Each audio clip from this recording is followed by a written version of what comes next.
There's a photo from the 2026 World Cup final that tells you more than any press release ever could. It's not a photo of the trophy. It's not Messi, or the crowd, or the fireworks. It's a photo of an empty chair. Not a chair up in the cheap seats. Not somewhere in the press box. This was a seat in the VIP section at MetLife Stadium in New Jersey, the exact spot reserved, by protocol, by tradition, by pure institutional right, for the president of UEFA. Aleksander Čeferin's chair. And Ceferin wasn't in it. Now, think about who this man is. He runs European football. On top of that, he's a senior vice president of FIFA itself, one of the four most powerful people in the entire organization that built and staged this tournament. And he skipped the closing ceremony of its biggest night. So what happened? Was he sick? No. Stuck in traffic? No. Tied up with something he just couldn't get out of? Also no. According to multiple confirmed reports, Ceferin stayed away on purpose. This was a decision. A calculated, deliberate, carefully sent message of protest, not shouted in a speech, but delivered in the oldest language powerful people know, the empty chair. When the Telegraph asked UEFA to explain his absence, the answer didn't leave any wiggle room. Ceferin refused to show up, in protest at the wave of controversies that had swallowed this tournament over 6 weeks. In protest at what UEFA has called, in statement after formal statement, FIFA's failure to protect the integrity of the game. Let that sink in. The senior vice president of FIFA boycotted the FIFA World Cup final. That's not a footnote. That might be one of the loudest acts of protest in the history of how this sport is governed. And to really get why he did it, and why he did it this way, at this exact moment, you have to go back to where this whole thing started. Because here's the thing, Ceferin didn't begin the tournament like this. On June 11th, he was in Mexico City for the opening match. He showed up. He paid attention. He stood there representing UEFA at football's global showcase. Whatever doubts he was carrying, and the signs say he was carrying plenty, he was still in the room. The relationship was cracked, sure. But it hadn't shattered yet.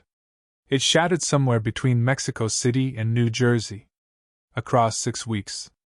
Across a pile of decisions, U-turns, silences, and governance failures unlike anything a modern World Cup has produced.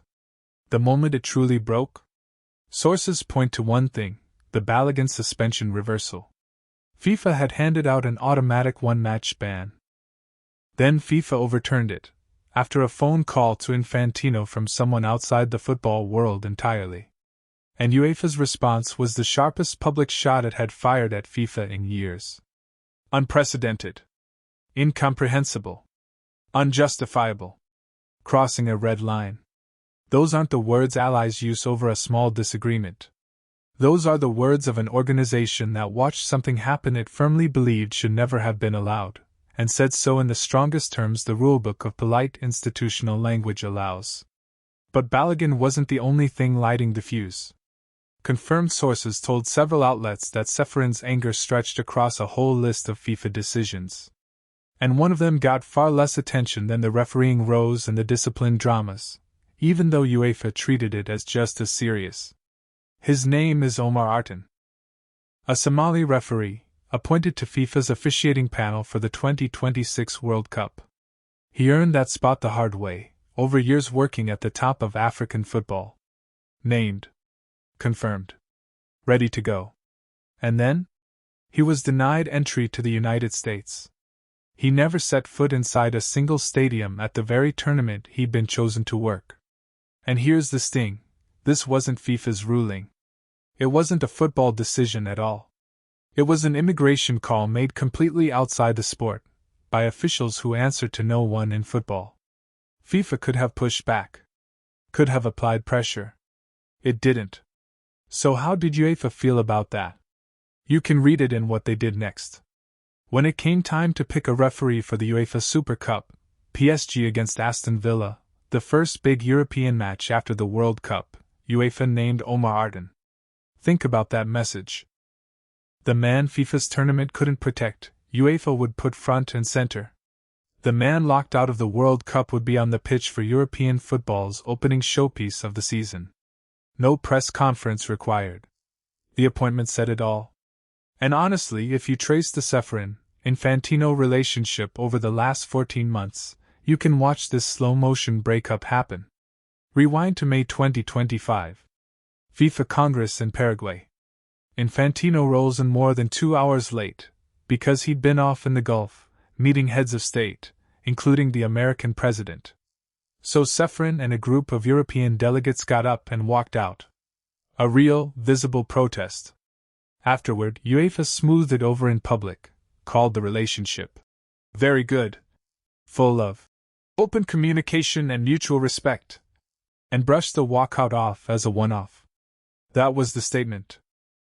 The private truth, as the next 14 months made painfully clear, was something else entirely.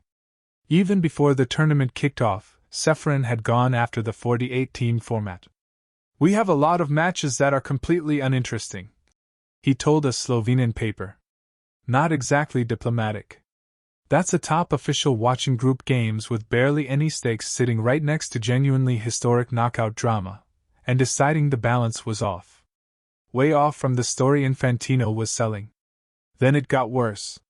Mid-tournament, FIFA opened the door to expanding the 2030 World Cup, co-hosted by Spain, Portugal, and Morocco, to 64 teams.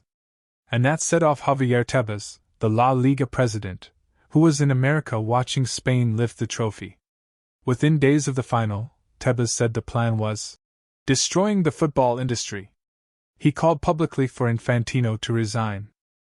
He said FIFA's election system was rotten at its core. Sick at the source, in his words. And then Tebas said something that cut deeper than any headline.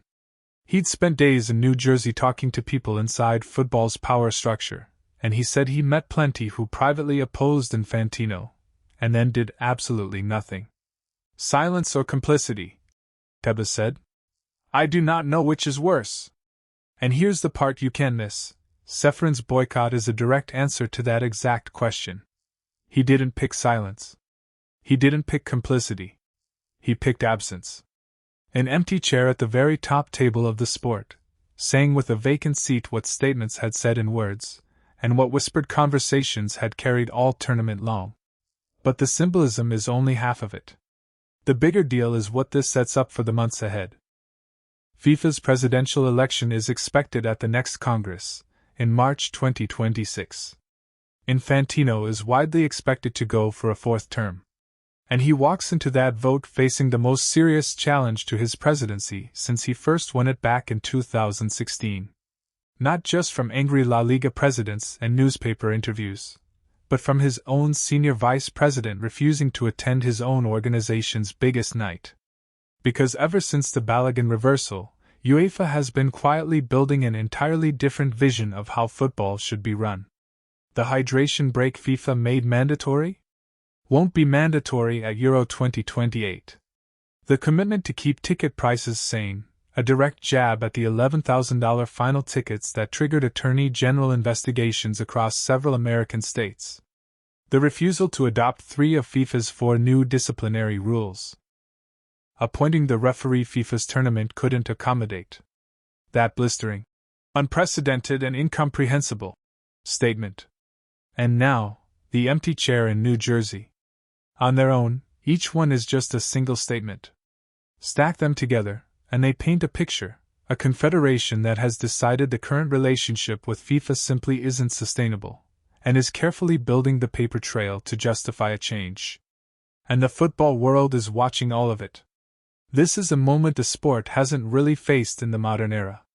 It's not a corruption scandal. It's not a financial crime. It's a governance crisis, out in the open, fully documented, and now spelled out in the clearest form possible. Because when the president of European football skips the World Cup final, he isn't just making a personal choice. He's sending a signal to all 55 national associations under UEFA, to every domestic league, to every club, every player, every sponsor, every broadcaster. And the signal is this: UEFA does not accept what it watched unfold in North America over these 6 weeks as an acceptable standard for running the game. That signal will echo through every meeting that follows.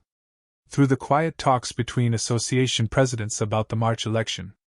Through every decision UEFA makes about working with FIFA on rules and competitions. And through a question now being asked more seriously than at any point since Infantino first took charge: could the next FIFA Congress be the first in a decade to actually feature a real contest for the presidency? Because that empty seat delivered an image no statement ever could. The senior vice president of FIFA, the president of the confederation that runs the Champions League, the European Championship, the most valuable club football landscape on earth, decided that Sunday night in New Jersey wasn't worth his time. Infantino was there. Trump was there. Messi was there. Tom Cruise had spoken at the opening ceremony. The stadium was packed. The trophy went up. Spain were world champions. And the chair belonging to football's second most powerful official sat empty. Here's the truth: FIFA can survive a lot. It survived corruption scandals. It survived boycott threats. It survived associations walking away, clubs firing off criticism, decades of contested power struggles at the very top. But the image of an empty chair, in its own VIP section, at its own final, belonging to its own senior vice president, that's an image the organization will carry into every meeting, every election, and every press conference for a long, long time. And it leaves us with the simplest, and maybe the most important, question in all of sport. If the people responsible for governing football no longer trust the institution that governs it, then what does the game do now?